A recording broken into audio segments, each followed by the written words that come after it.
నల్గొండ జిల్లా దామరచర్ల మండలం బొత్తలపాలెం గ్రామ పంచాయతీ పరిధిలో ఉన్నాం. బీఆర్ఎస్ పార్టీ సీనియర్ నాయకులు బీఆర్ఎస్ పార్టీ నుండి గతంలో మాజీ సర్పంచ్గా ఈ బొత్తలపాలెం గ్రామ పంచాయతీకి సర్పంచ్గా కొనసాగారు. ప్రస్తుతం గ్రామశాఖ అధ్యక్షులుగా పనిచేస్తున్నారు బీఆర్ఎస్ పార్టీ నుండి. ఇప్పుడు గత 10 ఏళ్లలో ఎలాంటి అభివృద్ధి సంక్షేమం జరిగింది, మరి ఇప్పుడు ప్రస్తుత కాంగ్రెస్ ప్రభుత్వంలో ఎలాంటి అభివృద్ధి సంక్షేమం జరుగుతుందో వారి మాటలను అడిగి తెలుసుకుని. నమస్కారం. నమస్తే అండి రామరెడ్డి గారు. నమస్తే అండి సార్, గత 10 ఏళ్లలో ఎలాంటి అభివృద్ధి సంక్షేమం జరిగిందంటారు? గత 10 ఏళ్లలో సీసీ రోడ్లు కానీ, చెరువుల పుడకతీత కానీ, ఫీడర్ ఛానల్ కానీ, మొత్తం సీసీ రోడ్లు వేయడానికి కూడా ఎక్కడ అవకాశం లేకుండా మా భాస్కరరావు గారి నాయకత్వంలో, కేసీఆర్ ప్రభుత్వంలో మొత్తం వేయటం జరిగింది. ఎక్కడ కూడా ఏం మన నిధులు కావాలంటే అమ్మటే భాస్కరరావు గారు, హరీష్ రావు గారి దగ్గరికి వెళ్ళి, కేటీ గారి దగ్గరికి వెళ్ళి చాలా నిధులు తెచ్చారు. మొత్తం పనులు దాదాపుగా చేసారు. డెవలప్ అయితే చాలా బాగా డెవలప్ అయింది. రైతులు కూడా మంచి సంతోషంగా ఉన్నారు. మంచి పాడి పంటలు పండినాయి. చెరువులు పూడిక తీసినాక గతంలో మా చెరువు ఎప్పుడు కూడా ఎండిపోయేది. ముత్తలపాలెం చెరువు కానీ, ఇటు భైరవాన్ చెరువు కానీ దాదాపు ఇప్పుడు కూడా నిండుకుండలా ఉన్నాయి. ఇప్పుడు కూడా కేసీఆర్ ప్రభుత్వంలో మిషన్ కాకతీయ పనులు చేయటం, పూడిక తీయటం వల్ల మాకు చిన్న చెరువు అయినా కూడా ఇప్పుడు దాకా నీళ్ళే ఉన్నాయి. ఇంకా పూడిక తీయటం వల్ల ఇప్పుడు కరువు వచ్చి ఇప్పుడు పరిస్థితుల్లో ఇప్పుడు ఎండిపోయే టైం వచ్చింది. అదే వర్షాలుంటే ఎండిపోయేది కాదు. ఆ ఏరియాలో దాదాపుగా ఒక చెరువు చుట్టూ కిలోమీటర్ పరిధిలో అన్ని పొలాలు నాటుకురు బోర్లతోని. ఆ చెరువు ఎండిపోతే నెల రోజుల్లో చెరువు ఎండిపోతుంది. ఆ బోర్లన్నీ ఎండిపోయే అవకాశం ఉంది. పొలాలు నాటుకురు. అదే నీళ్లు, సాగర్ నీళ్లు ఒక తడి ఇచ్చి కేసీఆర్ గారి ప్రభుత్వం అంటే చెరువులు నింపే ఆలోచనలు ఖచ్చితంగా వచ్చేది. ఈ ప్రభుత్వానికి అలాంటి ఆలోచన లేదు. రైతు సంక్షేమ ప్రభుత్వం కాదు ఇది. మొన్న కోమటిరెడ్డి గారు చెప్పారు, సాగర్ నిండా నీళ్ళు ఇవ్వం మీకు, మెట్ల పంటలు వేసుకోని చెప్తున్నారు. ఇట్లాంటి దౌర్భాగ్యమైన ప్రభుత్వం ఇంతవరకు మేము చూడలేదు. ఇంత దౌర్భాగ్యమైన ప్రభుత్వం ఎక్కడ చూడలేదు మేము ఇంతవరకు. ఆ ఎమ్మెల్యే గారు ఉంటే ఆయన ఏం చేస్తారో ఆయనకే తెలియదు. ఈ ఎక్కడ పైరవులు అంటే పైరవులకి మనం ఎన్ని చెప్పుకోకూడదు. ఇక ప్రభుత్వంలో ఎవరు దోచినట్టు వాళ్ళు. గత 10 ఏళ్లలో అభివృద్ధి లేదు, అప్పులే మిగిలినాయి. ఇప్పుడు మేము వచ్చిన తర్వాత ఇందిరమ్మ ఇళ్ళు ఇస్తున్నాం, రేషన్ కార్డులు ఇస్తున్నాం, సన్న బియ్యం ఇస్తున్నాం.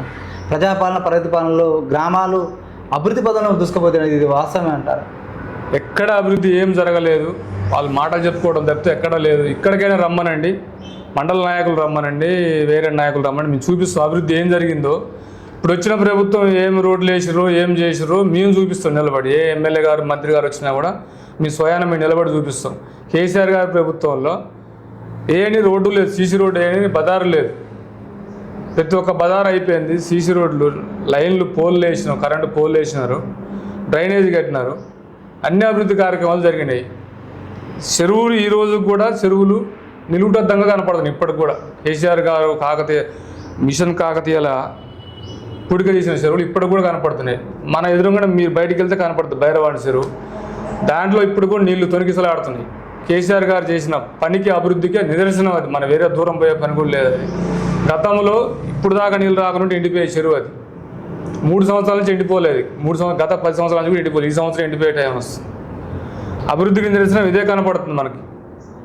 ఈయన వచ్చినాక, ఇప్పుడు ఎమ్మెల్యే గారు కొత్త ప్రభుత్వం వచ్చినాక సీసీ రోడ్ వేస్తాం. ఇంతకుముందు శివాలయం ఉండే మన ఇంటి ఎదురుగానే 1 కిలోమీటర్ ఉంటుంది, 1/2 కిలోమీటర్ ఉంటుంది. సీసీ రోడ్ వేస్తాం ఇంతవరకు లేదు అది. భాస్కరరావు గారు ఎమ్మెల్యే గారు ప్రపోజల్ పెట్టినాం. మళ్ళీ ఒకసారి గెలిచినట్టయితే సీసీ రోడ్డు కానీ ఊళ్ళో ఉసుకువాగుండే దానికి ప్రపోజల్ పెట్టినాం. అవన్నీ అయ్యాయి. ఇప్పుడు ఏమీ అభివృద్ధి కావట్లేదు. కాకపోతే వాళ్ళు కేసీఆర్ గారు చిన్న చిన్న పొరపాట్లలో ఓడిపోయారు కానీ వేరే అని కాదు. వాళ్ళు ఒక రేషన్ కార్డులో ఒకటి ఇచ్చారు, ఇందిరా మిల్లు ఇస్తారు కానీ వాటికి కూడా బిల్లు సరిగ్గా పడట్లేదు. 1-2 బిల్లు ఇచ్చారు, అందరూ మొత్తుకుంటారు. ఇప్పుడు కొన్ని ఇళ్ళు ఇంకా బేస్మెంట్ లెవెలే ఉన్నాయి, వాటికి బిల్లులు లాటలే అట్లా ఆపేసుకున్నారు కొంతమంది. ఎక్కడ అభివృద్ధి ఏమి లేదు, ఎక్కడ ఏం శూన్యం, మాటలు తప్పితే ఏం లేదు. గ్రామ స్థాయిలో ఉన్న లీడర్లు కావచ్చు, వారికి అంటే పార్టీ కోసం కష్టపడి పనిచేస్తుంటారు, అంటే పదవులు వస్తాయనే ఆశతోటి పనిచేస్తుంటారు. ఈ సర్పంచ్ ఎలక్షన్లు అంటే స్థానిక సంస్థలో సర్పంచ్ ఎలక్షన్లు వచ్చినాయి. ఇంకా ఎంపీటీసీ, జెడ్పీటీసీలో ఎలక్షన్లు వస్తేనన్నా మాకు ఎంతో మేము ఒక నాయకుడు కావచ్చు, ఒక అభివృద్ధి విషయంలో మాకు అవకాశాలు దక్కాయని కొంతమంది నాయకులు మా దృష్టి తీసుకొచ్చారు. ఎందుకు ఎంపీటీసీ, జెడ్పీటీసీ ఎన్నికలు నిర్వహించలేకపోతుంది ప్రభుత్వం అంటారు? ప్రభుత్వానికి రైతు బంధు ఎప్పుడూ సరిగా వేయలేదు. రైతు బంధు ఇప్పుడు 3-4 సార్లు ఎగ్గొట్టింది ప్రభుత్వం. ఏ టైంకి కేసీఆర్ గారు ప్రభుత్వం ఉన్నప్పుడు వర్షాకాలం వచ్చినట్టు జూన్ జూలైలో ఫస్ట్ మందు కట్టాల్సిన నార్లు పోయక ముందే రైతు బంద్ వేసేది. రైతులు సంతోషంగా డబ్బులు అకౌంట్లో డ్రా చేసుకొని పోయి ఆ మందు కట్టలు విత్తనాలు ఆ పత్తి గింజలు మిరప గింజలు కొనుక్కొచ్చుకునేది. ఇప్పుడు అలాంటి పరిస్థితి లేదు. ఏది కొనుక్కోవాలన్నా ఇప్పుడు ఆన్లైన్ పెట్టిర్రు. ఇది మన యాప్ పెట్టిర్రు. యాప్ పెడితే యాప్ దళారులే బాగుపడరు కానీ ఏం లేదు. 1300 అమ్మే మందు కట్ట 1800 బ్లాక్లు అమ్ముకురు మొత్తం. ఇప్పుడు రైతులు అందరూ మొత్తుకుర్రు. వాళ్ళే చెప్తున్నారు. ఇప్పుడు ఎరువు పట్లేరు చేపలో చెప్తారు, మాకు ఈ ప్రభుత్వం బాగుంది, కాంగ్రెస్ ప్రభుత్వం చేయబట్టి మేము బాగా బాగుపడ్డాం, మంచిగా డబ్బులు వచ్చినాయి, మాకు బ్లాక్లు అమ్ముకుంటాను వాళ్ళే చెప్తారు. 1300 ఎక్కడ, 1800 ఎక్కడ? ఆన్లైన్లో పెడుతున్నారని రైతులను బెదరబెట్టి మొత్తం ఉన్న స్టాక్ మొత్తం క్లోజ్ చేసుకోరు. యూరియా కట్టలు కూడా అదే పరిస్థితి. ఏ రైతు కూడా సెల్ ఫోన్ టచ్ ఫోన్ ఉండదు రైతు దగ్గర. ఏదో చిన్న ఫోన్లు వాడుకుంటారు. వాళ్ళకి యాప్ చేయరాదు, యాప్ పెట్టరాదు. ఎవరినో పోయి మీలాంటి వాళ్ళని బతిలాడుకో, చదువుకున్న వాళ్ళని బతిలాడుకో అంటే అవి అయిపోతాయి. అప్పుడు పెట్టేసరికి యూరియా కట్టలు అయిపోతాయి. చెప్పులు నిలబెట్టి బార్లు తిరిగి చెప్పులు కావలి పెట్టి రైతు యూరియా బస్తాల కోసం వేల మంది రైతులు వచ్చి కొట్టుకోవటం, గొడవలు చేయటం, గుండాకి చనిపోవడం, ఇట్లా ఎన్నో జరిగినాయి. ఈ ప్రభుత్వం అంత శాతకాని ప్రభుత్వం ఎక్కడ ఇంతవరకు చూడలేదు, ఏం చేయలేవు. ఇప్పుడు అధికార పార్టీ నాయకులు ఏమంటున్నారంటే రైతులకు పారదర్శకంగా యూరియా సప్లై చేయడానికే మేము అది ఆన్లైన్ సిస్టమ్ అంటే సెల్ ఫోన్లో బుక్ చేసుకోవడం పెట్టినాం. ఇంకా ఏంటంటే ఇంటికాడ ఉండి కూడా ఇంట్లో వండుకొని కూడా ఏదైతే యాప్ ద్వారా మీరు ప్రపోజల్ పెట్టుకుంటే మీకు యూరియా కట్టలు వస్తున్నాయి. ఇంకా మేము పారదర్శక పాలన అందిస్తున్నాం, మీరు లేనిపోయిన ప్రతిపక్షమే ఆరోపణ చేస్తుందని అంటున్నారు. ఇది ఎంతవరకు వాస్తవం? రైతులు సంతోషం కూడా చెప్తారండి. రైతులకు మంచి ఇబ్బంది లేకుండా రైతే చెప్తాడు. ఏ ప్రభుత్వం వాళ్ళకి, రైతుకి ప్రభుత్వంతో పని లేదు కదండి. ఏ ప్రభుత్వం రైతుకి మంచి పంట పండాలి, నీళ్లు కావాలి, కూలీడు దొరకాలి, అందరూ మంచిగా ఉండాలి, రైతుకి సుభిక్షంగా ఉండాలి రైతు. అప్పుడు రైతు సంతోషం పొగుడుతారు ప్రభుత్వాన్ని. రేవంత్ రెడ్డి అయినా ఒకటే, కేసీఆర్ అయినా ఒకటే. వాళ్ళకి రైతుకి ఏంటంటే మంచిగా నీళ్లు రావాలి, కరెంట్ ఇవ్వాలి, అది రైతు సంతోషంగా ఉంటుంది. నువ్వు నీళ్ళు కరెంటు ఇవ్వైతే మోటార్ కాడ మళ్ళీ కాదు. వెనకటి రోజులు తెలంగాణ మళ్ళీ కేసీఆర్ వెనకటి రోజులు వచ్చాయి. మళ్ళీ కేసీఆర్ చెప్పినట్టుగానే మళ్ళీ వెనకటి రోజులు వచ్చినాయి. కేసీఆర్ ప్రభుత్వం 4 కరెంట్ 24 గంటలు కరెంట్ ఇచ్చేది. రెప్పపాటు కరెంట్ కూడా పోపోయేది. ఈ కరెంట్ వస్తే ఏమైంది, మళ్ళీ ఎప్పుడు ఆట అయింది. 10 గంటల కరెంట్ కూడా ఇవ్వట్లేదు. మళ్ళీ కావులు కూర్చోవాలి, ట్రాన్స్ఫార్మర్లు కాలిపోతున్నాయి, మోటార్లు కాలిపోతున్నాయి. రైతు పోయి మళ్ళీ కావులు కూర్చునే పరిస్థితి వచ్చింది. అప్పుడే 3 ఏళ్ళకే మళ్ళీ ఎప్పుడు యథావిధిగా పరిస్థితి వచ్చింది. ఇక యూరియా అంటారా, యూరియా ఎక్కడ? అందరూ యాప్ చేయలేరు కదండి. యాప్ ఎవరు తెలియదు. అది ఎవరు సగం మంది నాలాంటి వాళ్ళకి కొద్దిగా తెలియదు. మాకు కొద్దిగా చదువుకున్నా కొద్దిగా వస్తుంది. నాకు అసలు చదువుకోని వాళ్ళు, ఎస్టీ వాళ్ళు, ఎస్సీ వాళ్ళు ఏడ చదువుకురు పాపం రైతులు. వాళ్ళు చేయాలంటే ఎవరినో బతిలాడుకొని ఆయన వచ్చి ఆన్లైన్ చేసేసరికి ఇవి పోతున్నాయి. ఆడ షాప్ కాడ పోయేసరికి కావులు కూర్చునేసరికి వచ్చి ఎత్తుకొని పోతే నేను రైతుని ఊరెళ్ళ పెట్టి చూస్తున్నాయి. ఎక్కడ రైతు చేసింది, రైతుకి మేలు చేసింది ఎక్కడ చెప్పండి. ఈ గత బీఆర్ఎస్ పాలనకు కాంగ్రెస్ పాలన తేడా ఏంది? ఒక సీనియర్ నాయకుడికి ఏం చెప్తారు?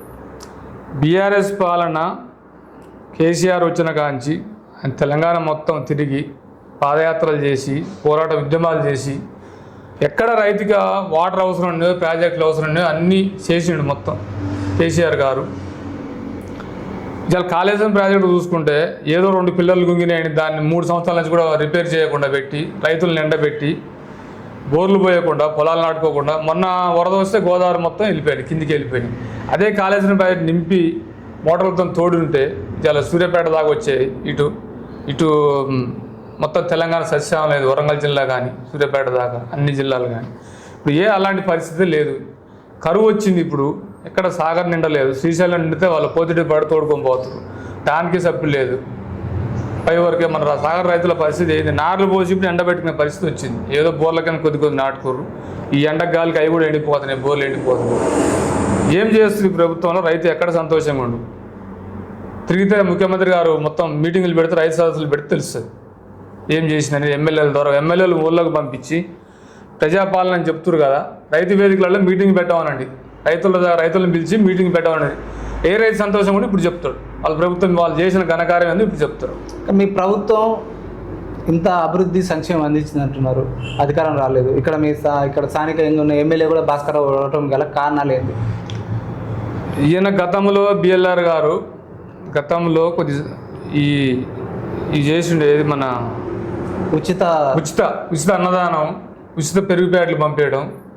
దానివల్ల ఈయన ఇప్పుడే ఇంత చేసిండు. రేపు ఎమ్మెల్యే అయితే ఎంత చేస్తాడో, ఇంకా మనకు రైతుకి ఎంత చేస్తాడు. రైతు కొద్దిగా ఒడ్లు అమ్ముకునే కాడి భాస్కరరావు గారు అప్పుడు కలెక్టర్ గారిని పిలిపించే చేసినప్పుడు కొద్దిగా బయట నుంచి వచ్చినప్పుడు ఆంధ్ర నుంచి నేడిజల మండలం నుంచి వచ్చినప్పుడు కొంచెం ఇబ్బంది జరిగిన మాట వాస్తవం ఒడ్లు అప్పుడు ఆ టైంలో వచ్చినప్పుడు ఆయన ఆ టైంలో పోయి రైతులకి రేట్ లేదని ఆయన కొద్దిగా పెరుగు ప్యాకెట్లు పంచడం వాటర్ బంద్ చేయడం దాని మీద రైతులు కొంచెం ఆయన ఇప్పుడే ఇట్లా చేస్తున్న బిఎల్ఆర్ గారు ఒకసారి గెలిపిస్తే ఎట్లా ఉంటుంది అనే దాని మీద వేసారు. కానీ ఆయన చేసిన అభివృద్ధి ఏం లేదు, రాజకీయ అనుభవం లేదు ఆయనకి. అప్పుడు కొనసాగించిన సేవా కార్యక్రమాలు ఇప్పుడు అమలు అయితే జరగట్లేవు అంటున్నారు. జరగట్లేదు, ఇప్పుడు ఏం చేయట్లేదు. రైతులు మొన్న రోడ్ల మీద పెట్టి కిలోమీటర్ ట్రాక్టర్లు గూడూరు కాడ మిల్లల్లో ఏ రైతును పట్టించుకున్న పాపం లేదు, ఒక రైతు కూడా రేట్ వేసిన పాపం లేదు. మిల్లోళ్ళు చెప్తున్నారు మీరు మంత్రి కింద పోవాలి, ఆయన కింద పోవాలి, ఈయన కింద పోవాలి, మీ ఆడ రేట్లు ఏమో మీకు ప్రభుత్వం చేయడం మీరు నడుస్తున్నామని చెప్పి వాళ్ళు రైతులకే తెలిసింది ఆ విషయం.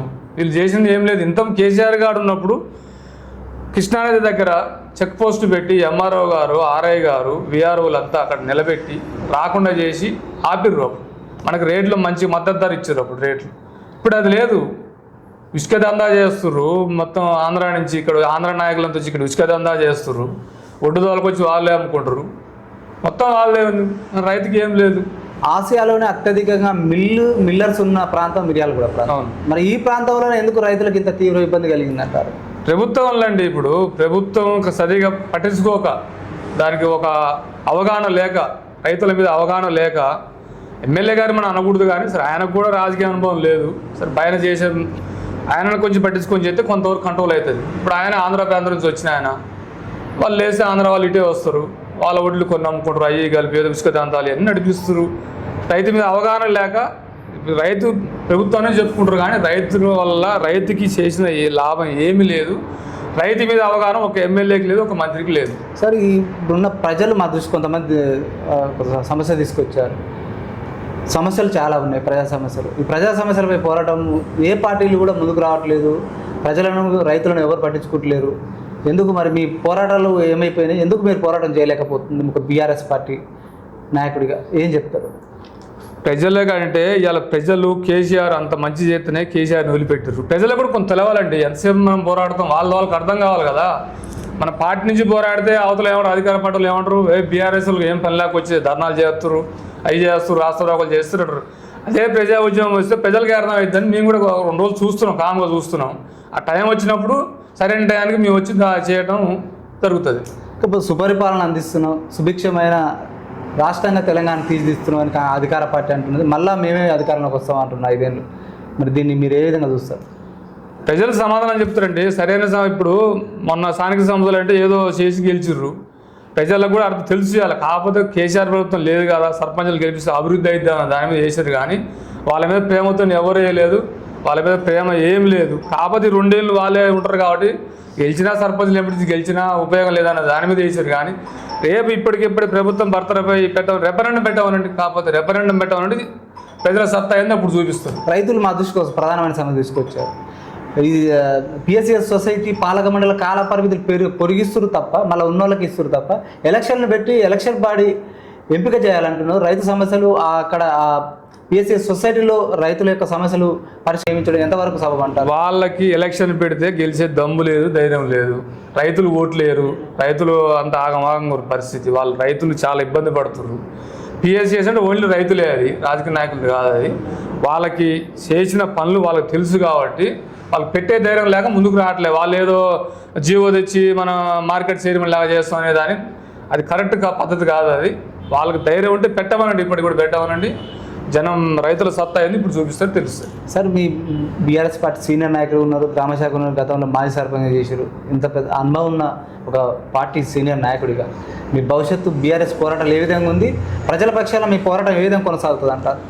ప్రజల పక్షాన మనం ఇప్పుడు కరువు స్టార్ట్ అయింది, రైతుల పక్షాన కరెంటు రావట్లేదు. మా కేసీఆర్ గారు ఆదేశిస్తే మేము స్టార్ట్ చేస్తాం. కేసీఆర్ గారు, కేటీఆర్ గారు ఆదేశిస్తే మాకు ఆయన దానికోసం చూస్తున్నాం. కేటీఆర్ గారు, కేసీఆర్ గారు చెప్తే దానికోసం మేము చూస్తున్నాం. పైనుంచి ఎప్పుడు మన రాష్ట్ర పార్టీ నుంచి ఎప్పుడు ఆదేశాలు వస్తాయి అప్పుడే మేము దానికి సుముఖంగా ఉన్నాం. మేము వాళ్ళ దానికోసం కేటీఆర్ గారు చెప్పే దానికోసం మేము చూస్తున్నాం. ఇక్కడ భవిష్యత్తులో బీఆర్ఎస్ పార్టీ ప్రజల పక్షాన కావచ్చు, ప్రభుత్వ వ్యతిరేక నిర్ణయాల పట్ల మేము పోరాటాలు కొనసాగిస్తాము. మేము ప్రజలకు పోరాటాల విషయంలో, ఎందుకంటే మేము గత పాలన ఎట్లా ఉంది, ఈ పాలన ఎట్లా ఉంది వేచి చూస్తున్నామే తప్ప మేము ఎప్పుడైనా పోరాటాల విషయంలో వెనకడుగు వేసేదే లేదు. ఎప్పుడు కూడా ప్రభుత్వాన్ని ప్రశ్నిస్తామని అంటున్నారు పల్సాని రామరెడ్డి గారు, గ్రామశాఖ అధ్యక్షులు. మరో అంశంలో మరో వీడియోలో మీ ముందుకు వస్తుంది ప్రజావేదిక న్యూస్ ఛానల్. చూస్తున్నాను మీ ప్రజావేదికలో వచ్చాను. Thank you sir. Thank you.